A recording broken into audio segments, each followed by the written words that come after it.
They don't tell you to get a job you love. They tell you to get a high paying job with benefits, because the sales pitch is, hey, even if you're miserable, you'll be happy because you're making a lot of money. And that doesn't work. It doesn't work at all. Welcome back, investor, to another episode of the Passive Income Adventures. And we have a very special guest we're interviewing today, Steve Davis from Houston, Texas. Those of you from Texas know who Steve is because I spent years living in Austin listening to his daily radio show on our local radio station and never really doing anything, never really taking action on the things that he was teaching, never really even doing more than like doing a web search afterwards to do a little bit of research and then feeling, I don't have enough money to do this. I'm not smart enough to do this. Rich people are smarter than me, or they have better discipline than me. I always was telling myself a negative story. And now here we are these years later, where we are retiring early on our passive income, and I'm interviewing Steve on my show. This shows you how fast this real estate stuff and investing stuff can turn your life around. So Steve, because he is several steps ahead of us in this game, quit his job many years ago, was able to share his experiences of recognizing that the map that we've been given to follow the life that society teaches us we should follow was not a great fit for him. So he chose entrepreneurship and investing to be able to break out of that mold, just the same way that I did. But it's also going to be very relatable if you are in a high paid profession that you love and you just want to be able to set some money aside to invest so that you are ready to retire, either at retirement age so you can retire well, or if you get burned out, injured, or for whatever reason you decide you want to retire early. It is a roadmap that is different than the one that you've been given, the one that Steve has created and followed and had help from other people who are doing the same thing. One of the best ways to become successful is to surround yourself with successful people and copy the roadmaps that they are making. Compare notes and create a better map together. That's exactly what Steve did in his journey. And that is the gift that he is giving back to us today. So be sure to listen to the end. It's just packed full with tips and tricks and practical experience from the trenches on how to retire early on passive income. Thank you for joining us today. I know you're going to love this episode. Hey, today we have Steve Davis from Houston, Texas. Steve is a wealth coach who teaches us how to invest in real estate so that we can get passive income and retire early from our jobs. And Steve, when we were talking before the show, you mentioned that there are just a lot of people who don't believe that this is a real thing and they don't know that they can do something different than trading time for money. So can you kick us off by introducing yourself and sharing a little bit of your story where you came to that realization and how that journey for you can help other people see that this is a real option and a real lifestyle? Sure. One, thanks for having me. It's truly an honor and a pleasure. These things are so much fun, I think, to share ideas, and hopefully a few people will take the ideas and execute them. But what happened to me was really the normal path. My parents, who loved me, they gave me a path to success. They told me this is what you do to become successful. And my high school teachers, the same way, college professors, they've all got that map to success. And so I was following it. And I'm sure the map sounds familiar. Do real well in school, get out, get a job, high-paying job with good benefits. They don't tell you to get a job you love. They tell you to get a high-paying job with benefits, because the sales pitch is, hey, even if you're miserable, you'll be happy because you're making a lot of money. And that doesn't work. It doesn't work at all. So I went into corporate America and I was working about 60, 70 hours a week. And I won a national sales contest. They sent me to Hawaii for a week and it felt great. The map was working. Everything that my parents had told me was coming true. I felt like I had this incredible opportunity. I was going to move up in the company, climb the corporate ladder, which was part of the map they gave me. And when I got back from Hawaii, they cut my pay by 20 grand a year. And what it did was it woke me up, because everything that I thought was important, working hard for a company, being loyal to a company, sacrificing. Nobody likes this joke, but if you're working 70 hours a week, who's romancing your wife? It ain't you. So I almost lost my wife, and I'm sitting there going, I'm losing my wife. I'm now negative cash flow, meaning my bills were higher than my pay. And I remember putting my head in my hands and going, nothing about having a job is ever going to get me in the financial position that I want to be in. And through all this stress, I couldn't sleep at night. So what I was doing was watching late night TV. And on late night TV, there were all of these gurus, real estate gurus like Carlton Sheets, Dave Delgado, Tommy Boo. I bought them all. All I had were credit cards. I put $30,000 on credit cards, taking boot camps and reading the books, listening to tapes, because this was back in the 80s. And I just started doing everything that I learned in those books. Oh, I better give credit to Robert Allen. Robert Allen's book, No Money Down. I had to. That was what I did. I probably did 60 or 70 deals using the information I got out of that book. And then about 3 years into it, I started buying single family rentals. The first 3 years, I was just wholesaling. As soon as I made enough money to pay off all my debt and I was making more money than I was at my job, I quit my job. Now, this doesn't work for everybody, but that only took about 2 months for me. But again, all I was replacing was about $5,000 a month. So I could wholesale 2 houses a month and make $10,000, $15,000. So I was making more money. I quit my job. And then as soon as I had all my debt paid off, my credit cleared up, I started flipping houses. And that was wonderful because I went from making $10,000, $15,000 a deal to $50,000 to $100,000 a deal.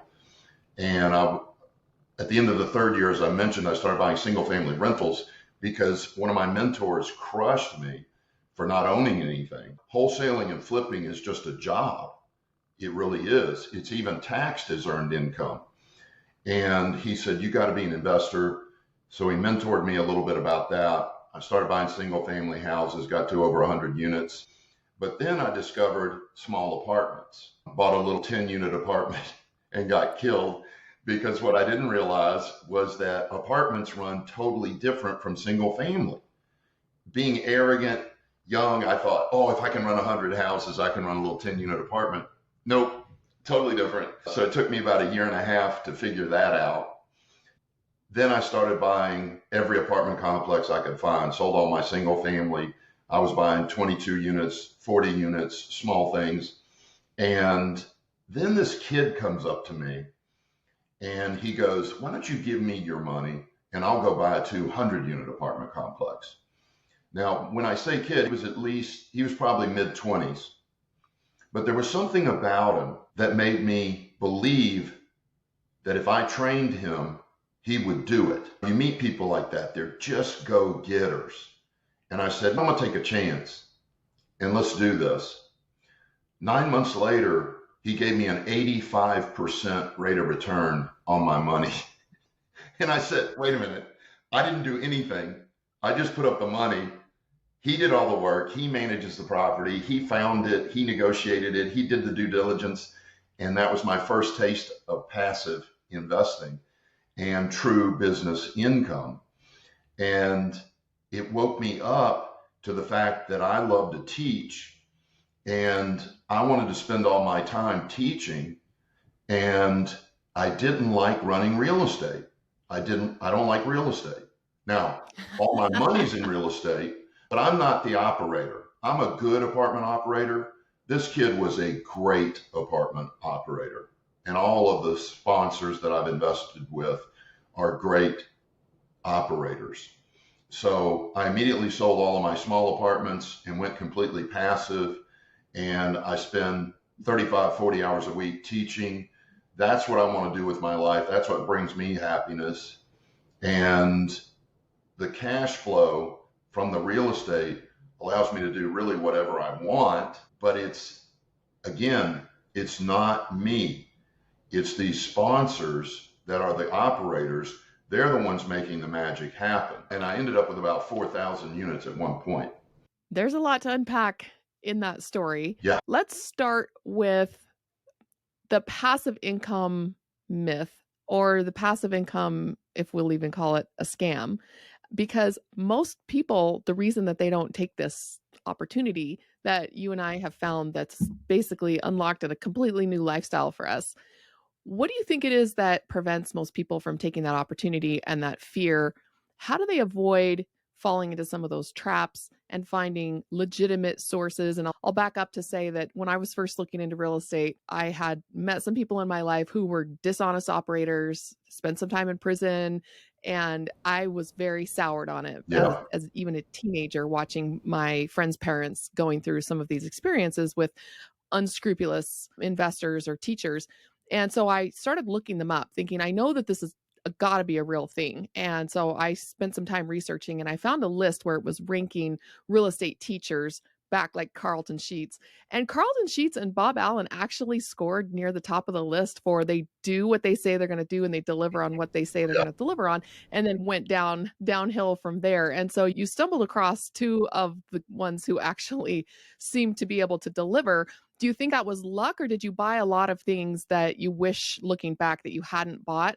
And how can you tell the difference when you're ready to make the change or ready to put some trust in? Where does that come from and how do people get over that hump? Yeah. I think what happened with me is my desperation caused me to buy everything because I didn't want to take a chance. It was kind of like, I'm going to buy them all. One of them's got to have the right information. But what I found was that every one of them had value. There's not one set of books and CDs, boot camps that I've taken that I didn't take away something that made me tens of thousands of dollars, and some of them made me millions of dollars. But yeah, you're right. I put Carlton Sheets at the top for reading and Robert Allen as well, because they've done it. So I think when people are out looking, looking for a coach, looking for a mentor, they need to ask, has this person actually done the investing? Because I bought some books where the guy really didn't, he had never done it. He was a good teacher, but he'd never done it. And his lessons were different and less effective than people who had actually lived through it and done it. So I think that's one of the key factors is make sure that whoever you choose as a coach has actually achieved what you're trying to achieve, because they've got the right map. They know how to get where you're trying to go because they've actually been there. Whereas if we go back to the story earlier, my parents, my high school teachers, my college professors gave me a map to success. It was all wrong because they had never been there. They weren't mean or malicious. They'd just never been to success. So they were giving me a map that they thought would work, but it hadn't worked for them. So you got to make sure somebody's got the map. I felt like I was in the same boat for a long time. My dad actually grew up on a small farm and hated farm life, hated agriculture, wanted out. He became a software developer and went to have a long W-2 career because he was trying to escape that small family business. And in one generation, none of his kids know anything about farming. None of his kids knew anything about owning your own business. We were raised in a W-2 family and we were thinking in that W-2 mindset, go to college. It's amazing how fast it happens and how looking for those resources can be so difficult because you have so many people trying to say, no, this is the way, this is the way. I know successful people who have W-2 jobs. I know successful people in all walks of life, but there's something about the freedom that investing gives you that really appealed to me rather than going and getting a professional degree and practicing. I really just wanted residual income and to retire early. And that's been a goal of mine ever since I was pretty young, even a teenager. Used to talk about this.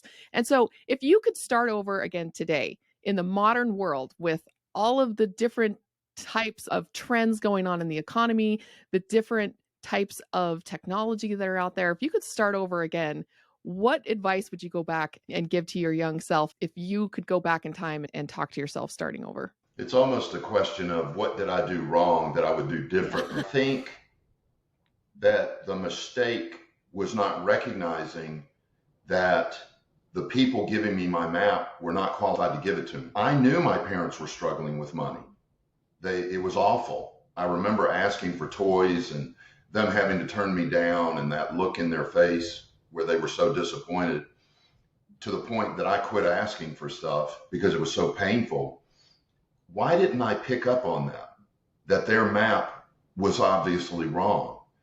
If I had of, I wouldn't have wasted 7 years of my life. I would have started really as soon as I got, to be honest with you, I wouldn't even gone to college. I dropped out of college as soon as I went to my counselor at the end of about the end of the second year. And I said, where are the classes on getting rich? And he goes, I I swear, don't have he those. goes, there are no classes on getting rich. I said, get me out of here. Get me out of here. And I quit school as soon as that semester was over. I should have recognized it right then that I needed a map from someone successful. That was about the time I even knew that. This is going to irk you because I was reading Andrew Carnegie, and Andrew Carnegie had made that statement: stop trying to reinvent the wheel. Simply go out and find someone who's got the results from their life that you want and imitate them. But I didn't do it. I didn't take his advice until I was 27. So if I had anything to do over, it would be to save those 7 years, because time is the big asset. It is the most important asset. And I wasted 7 years when I really knew the right thing to do. The sooner you get started, the sooner you can say, I wish I'd gotten started sooner. Yeah. And I have the same regret that all the years that I spent working my stay-at-home cottage business, entrepreneur mom businesses, that I was spending that on lifestyle upgrades because I wanted to be able to do and give those things to my kids and those experiences that I didn't have from my own upbringing. We did well, but what really told the story was when I was in college and I had to fill out a FAFSA application for student aid, and I saw in black and white right there my parents' tax returns, exactly what they made, and I was shocked. And I remember having a lot more respect and saying, wow, for what they were making, they actually did pretty well. But to see what they were actually making was a huge eye opener after all that experience, all that time in college, all that time climbing the ladder. By the time I was in college, I was one of their younger kids, and just looking at this application going, wow, I need to figure something else out. And that really is what spurred me on to do something a little bit different. But then I went on to waste decades of doing my stay-at-home mom businesses while my husband was just trying to keep the fort down and not using my extra income to buy investments and then living off the cash flow the investments throw off. That's my biggest regret and the biggest thing that I would change. And now that I have teenagers and young adult kids myself, I'm telling them, like, college, no college, it doesn't matter. If you want to go and you want to do a career that requires college, do it, but it should be an investment in your self for the money and the time that it's worth. Are you going to make that back? And what's the ROI on your college experience? And two of them have opted out and basically are becoming landlords at very young ages because they recognize while they have no money and they're not making a lot of money at their crappy jobs because they have no college, is that it doesn't matter because the opportunity cost of them actually working during those years and saving up with a goal to buy their first house hack is going to change their lives versus my kids who have opted into college and have spent a lot of time and money, and they're going to come out maybe in the same place, and the kids who didn't go might come out ahead. So that advice is fantastic. If you're going to start a business and you're going to go just straight to investing, it doesn't matter what age you are, just jump in because you'll regret not starting sooner no matter how soon you started. I love that story. I love your story about the decades and not investing. But I want to share a story with you. This kid named John, one of my students, his parents, when he turned 18, they go, look, we got 80 grand in the bank for your college, or we'll give you the 80 grand and you can go buy an apartment complex. The kid took the apartment complex and now he owns 4 or 5 big ones. I'm talking 150 to 300 unit complexes. And he ended up being the president of the Houston Apartment Association. I don't even think he's 40 yet. Amazing. I think Robert Kiyosaki says in the game Cash Flow, Yeah. and people say, how do you win cash flow? And he always says, be the janitor. You learn that really early on in games like Monopoly or the Game of Life.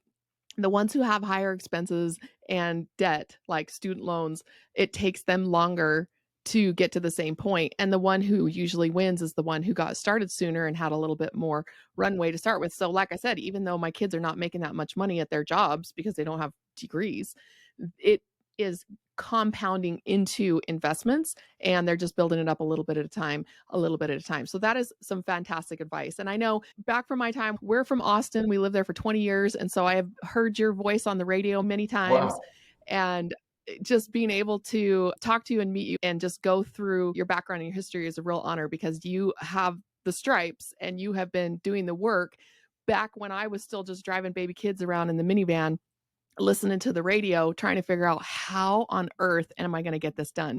And you were already doing it. So thank you for coming on the show and answering some questions and giving me the opportunity to selfishly pick your brain. And hopefully the investor listening will get some great information out of it too. So let's shift over to today. What you're working on today. I no longer hear you on the radio because we're no longer in Texas and you're no longer on the radio. But what are you working on right now? And how can you help investors learn how to recreate the lifestyle of time freedom and early retirement? I am on the radio 7 days a week across Ooh. Texas, including KLBJ there in Austin. We're in Dallas. Been a lot of hours with Yeah, KLB. great radio station. And then I opened Total Wealth Academy. I was forced into retirement unwillingly. And about literally within, I kid you not, within 48 hours, I knew what I was going to do. I was going to open Total Wealth Academy and get back into teaching. And we are just growing. Our membership sales have doubled in the last year. We hope to double it again this year. And what we're doing is training people how to passively invest effectively, because it can be so hard to do if you're just patrolling the internet, trying to find sponsors and just going with anybody. We've got a group of about 30 to 40 sponsors to choose from, and I've vetted all of them. Many of them I've run credit criminal reports on. I've seen their balance sheets. Many of them I've known for 5, 10, 15, 20 years. And people come to us and we have courses on passive investing and how to do it correctly to get people to, not a lot of people know this, but you have to be sophisticated or accredited to invest passively. Not everybody has $1 million to be accredited. So luckily they changed the laws so that people can invest passively if they know what they're doing. And we have courses that teach people how to do that. Now, at our group, even if you're accredited, even if you have the $1 million or more, you've got to be sophisticated as well. I don't want anybody in my deals that doesn't understand the deal. When I see what's going on the internet right now, the sponsor's knowledge level is up here and the passives is down here. At Total Wealth Academy, it's more like this. My students know almost as much as the sponsor knows, and they are able to make decisions quickly and effectively to choose the right deals for their family. There's so many variables in these deals. Is it a 3-year deal? Is it a 5, 7, 10? Is it return of capital? Is it return on capital? There's all kinds of things that people need to know before they do it. The other thing that I've gotten a lot of traction with on the radio is the dumb doctor deal. The accredited investors, they think it's arrogance, it's ego. They go, I'm a doctor, I make a lot of money, I'm going to be a good investor. Well, that's much like me saying, I've got 4,000 apartment units, I'm a great investor, so I'll be a good doctor. That's not how it works. And these dumb doctor deals exist and they're getting burned. So what I like to do is switch it from dumb doctor deal to dumb high income earner deal, because it hits attorneys, it hits CPAs, it hits entrepreneurs. People who make a lot of money, again, have a tendency to think they're going to be good investors. So I have a tremendous number of doctors, attorneys, entrepreneurs that come to take our courses so that they can invest passively, correctly, and effectively. So that's really what we're trying to grow right now.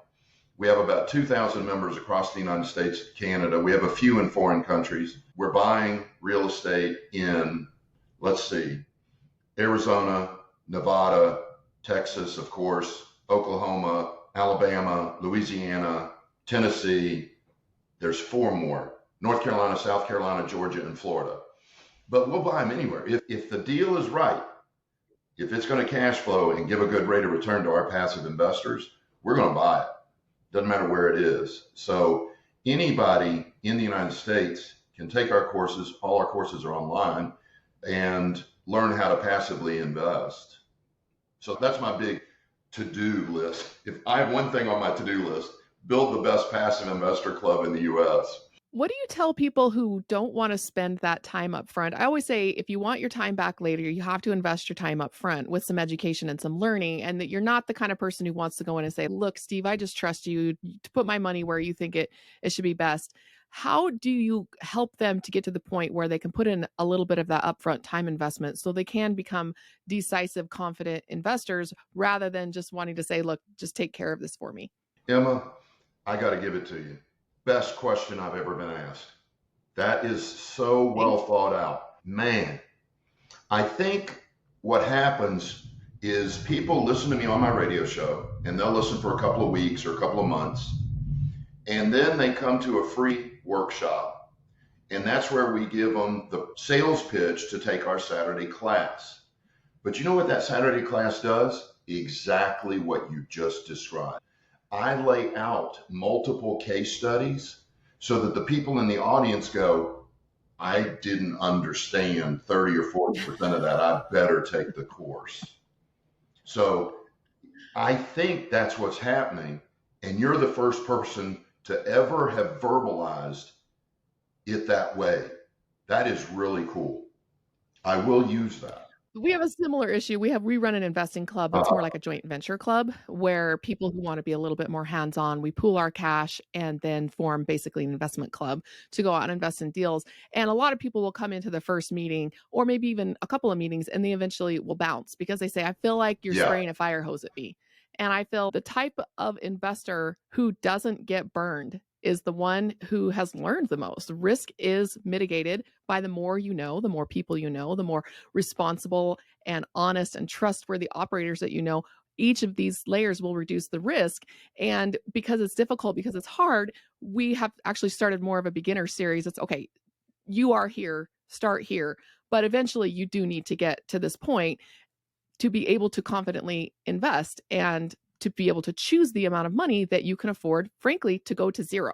And once you're comfortable with that, you can jump in and you can start investing. And you don't have to be expert level 10 plus to be able to invest a little bit passively, but you do have to have some basic foundation of knowledge so that you're not just trusting left and right, because that's where scam artists are born. So I really have appreciated watching. Basically, you've helped create a multifamily mecca in Dallas and Central Texas that I benefited from a lot when we relocated and I had to redesign my life. I was able to look back on that and all of the people that I met in Austin who were involved in this community and say, okay, now is the time. Now is the time that I get to redesign my life, having moved across country, and draw on all this stuff that I never really took action on before and educate myself and finally start the education process, but also the doing process, because people can fall into the opposite trap where they educate and never take action. So what do you say to that group? Yeah, that Tony Robbins calls that analysis paralysis. Yeah. And I think that's exactly, once you can define it, that you're paralyzed and you're really not taking action, because a lot of people think that education is the action. No, it's the precursor to action. So yeah, the information overload can also slow people down. I think it was Colin Powell that said, don't ever try to get more than 70% of the information. Oh, that's great. Or you'll never move forward. You'll never move forward. So I didn't know that Colin said that. We're not even related, even though we have this same last name. But it's funny because I always say once you get to about 80% comfort level, you will never learn more until you do the 20% by experience. So that's actually kind of cool that he said that. I've never heard that quote before. Yeah. So I think people who do suffer from analysis paralysis, it may be time to get a coach that will actually put their arm around you and say, Mr. and Mrs. Smith, this deal, I would do it if I were you, and I think it's right for your family. so they can make that final decision and take action. Sometimes I just tell people, because I do some accountability. I don't do any coaching as far as the teaching goes, but some accountability, exactly like what you're describing, to say, let's just get to the point where you're ready to take some action. And one of the big things I always say is, if you're nervous to do this, just invest less money. Just Yeah. put in whatever you feel comfortable with. It's not going to keep you up at night and calling the sponsor constantly and asking a zillion questions. And then I have some people come to me who say, I have $350,000 to invest. And I say, okay, how are we going to split this up between different buckets? And they'll say something like, oh, I'm a surgeon, I'll just make more, throw it at one thing. And you have both sides of that spectrum. And so recognizing where you are on that spectrum, do you struggle with looking after you leap, or do you struggle with the analysis paralysis? Where do you fall along there? And finding a coach who can hold you accountable to your goals is really key. And that's what you spend a lot of your time doing. So walk us into the future of that process, of your education process, what you're working on right now that is building on the life that you have for the next couple of years. I think that probably the most exciting thing is we are being, I'm not sure what they call it, scouted, I believe, to do a reality show on owning apartment complexes, believe it or not. And we have 40 or 50 of them. So we've got everything from D class that we turned into B, literally from D to B. We've got C's we moved to B's. We've got A class property. I think that if we get that television show and people watch it, I think it will change the face of passive investing completely. And Agreed. people will start pulling their money out of the stock market even faster than they are now, because I don't know if you probably already know this, billions are coming out of the stock market to go into passive investing, because we're making 3 times what the stock market does, 3 times pretty much average. And it's safer because it's backed by real estate. The sponsor, you actually meet them. It's a real human being. There's just so many advantages to it. So my goal is to at least try to let every person in America at least know that they are allowed to be passive investors, because so many people think that just the big institutions, just accredited investors are allowed to passively invest. I want to get that word out to everybody. I often have felt a little bit betrayed that we don't have the ability to have that word get out to us. Like I talked about my dad, how he was a software developer back in the 70s. He had a math degree and a physics degree. He was a smart guy. He knew what he was doing and he was frugal with his money. But because he was not an accredited investor, he never heard about any of this stuff. And it was almost like they were saying, you super smart guy are too stupid to figure out how to invest in these kind of deals. Like, this door is closed to you. And now that's been blown wide open the last, I don't know, what has it been, since 2013? I feel like that division between Main Street and Wall Street is starting to disappear, and people are realizing that they have so many more opportunities to invest in things that we had no idea we could invest in. Even when I started real estate investing and thinking I wanted to buy a small apartment similar to what you were doing, I didn't know that I could go and join in huge apartment investments either as an owner or as a limited partner until somebody at my local real estate club was doing it, raising money for it. And I was like, whoa, wait, just back up a second. How are you doing this? How can I get involved in this? How can I skip over residential and go straight to commercial? Getting that message out there has been life-changing for so many people, myself included, that it is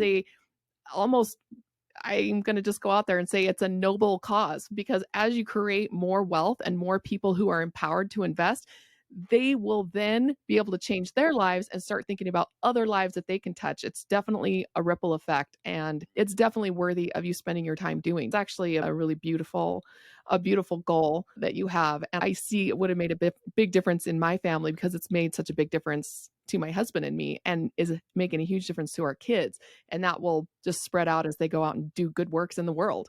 Yeah, I love it. And the other thing, this is from the women's point of view. We have a sponsor who really prefers women in her syndications, and she has helped so many, both single and married moms, build their own second stream of income, giving them freedom to get out of bad relationships, get away from bad people. It affects people in ways you can't imagine. And it's just a wonderful thing for, I think, Every woman on the planet should have a second stream of income. That way they get the hell out if the need be. It's funny you say that. I remember when I was going back to college, I was, I don't know, 38, 39, something like that. And my husband was asking, I don't understand why you're taking on this stress and why you want to do this. You have a successful business. If you went full time, you could earn what I'm making. And I said, well, I just need an insurance policy in my back pocket of a degree in case I ever have to go get a job, because then you'll know that I'm here because I like you and not because I'm stuck here with you for financial reasons. That is awesome. That is awesome. I'll tell you, I don't know if you want to include this in the podcast or not, but I actually told my wife 20 years ago, I said, if you ever decide you want to leave me, I'll give you $10,000 a month for the rest of your life. You just go, because I don't want you here for just the money. And we've been together for we're celebrating our 36th anniversary, February 14th. Congratulations. I would love to include that if you don't mind, because that beauty of that freedom that you have not only given yourself, but also given to your loved ones and your family so that they don't have to be in situations that they don't want to be in. And now we know, especially when my husband was working, that really gave me the opportunity to go and build up the investing side of the business, not because I needed my income so that I could leave him, but it gave me the freedom to not have to draw off any money from the business and reinvest 100% of what we made while he was over here doing his W-2 thing and keeping the lights on. And so now that we're at the point where we're both full-time investors, we just get to look at each other and say, hey, we're still around. It must be because I really like you. And there's a huge amount of comfort in that. And it actually increases our willingness to work out our problems because we don't feel stuck. Yeah.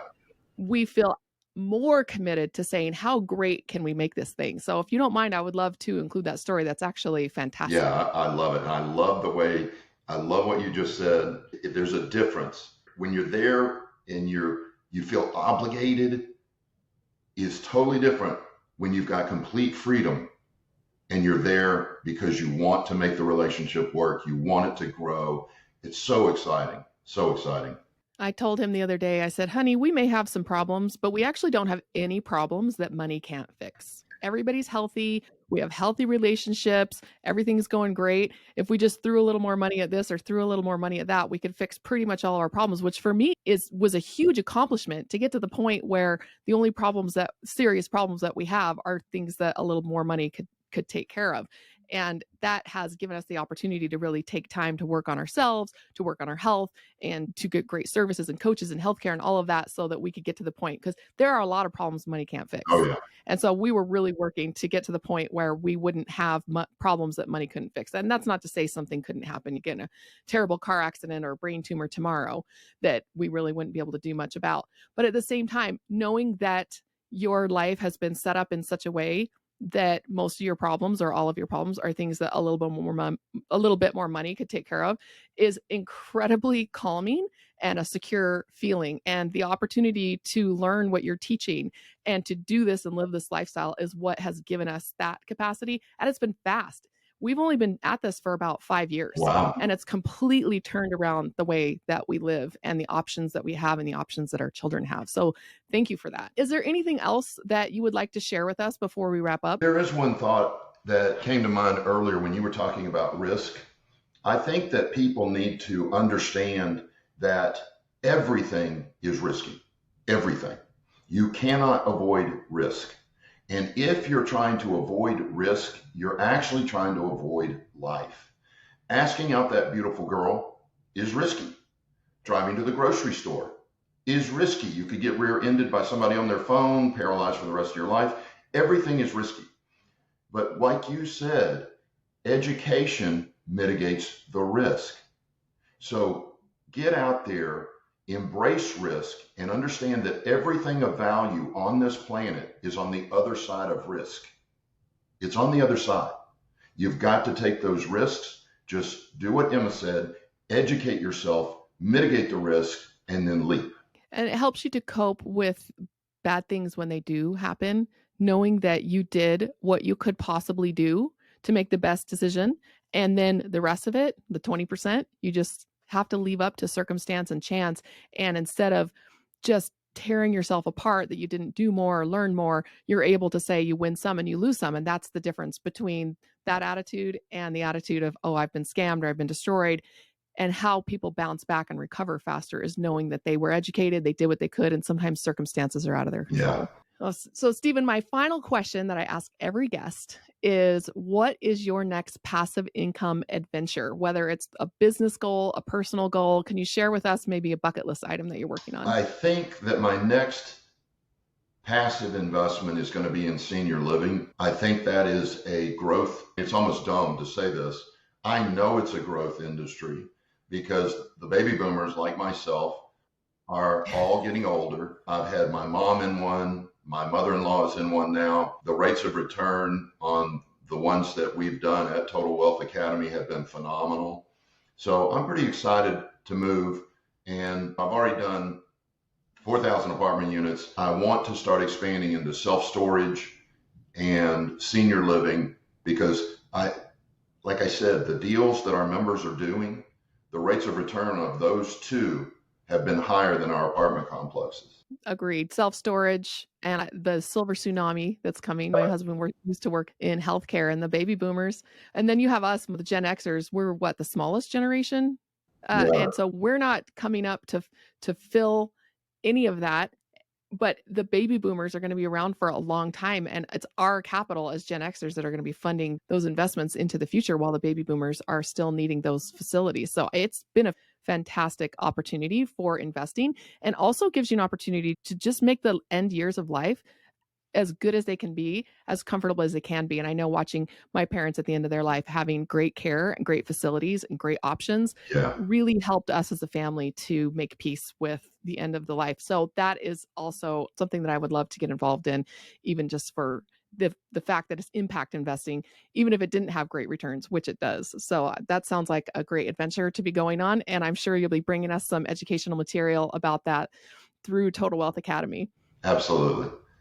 All right, Steve, how can people get a hold of you, and why should they reach out after the show? Anybody that wants to learn how to invest passively in an effective, safe, and the word I'm looking for is confident, where a person is investing with confidence.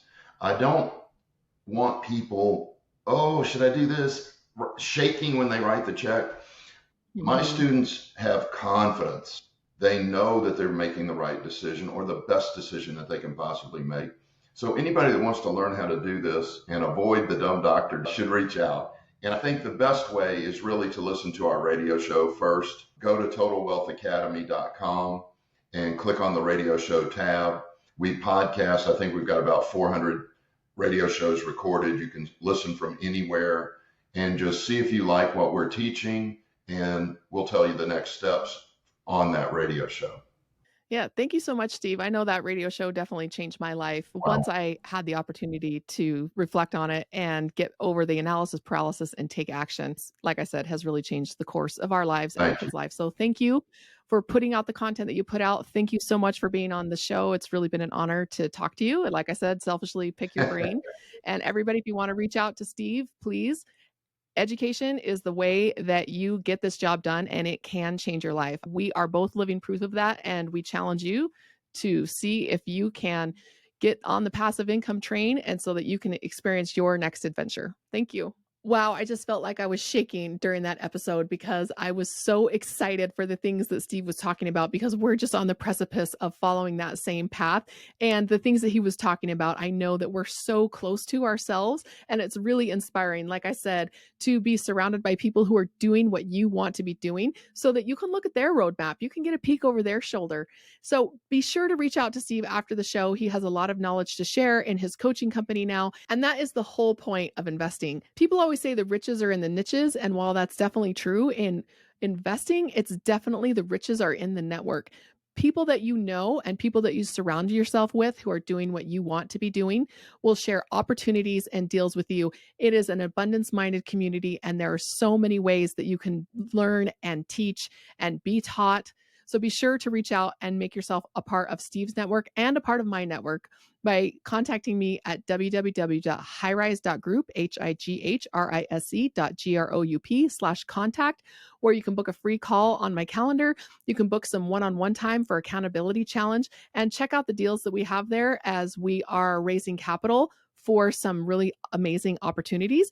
And as well as we get ready to launch a deal in our first private equity fund so that you can see more deals more often and get your money working for you. Whether you want to be an active investor or a passive investor, it doesn't really matter. The trick to passive income adventures is to use the money that you have, get it to work for you in an investment, and you will be able to retire sooner than you ever thought possible. Thank you again for joining us, and we will see you all on our next passive income adventure together.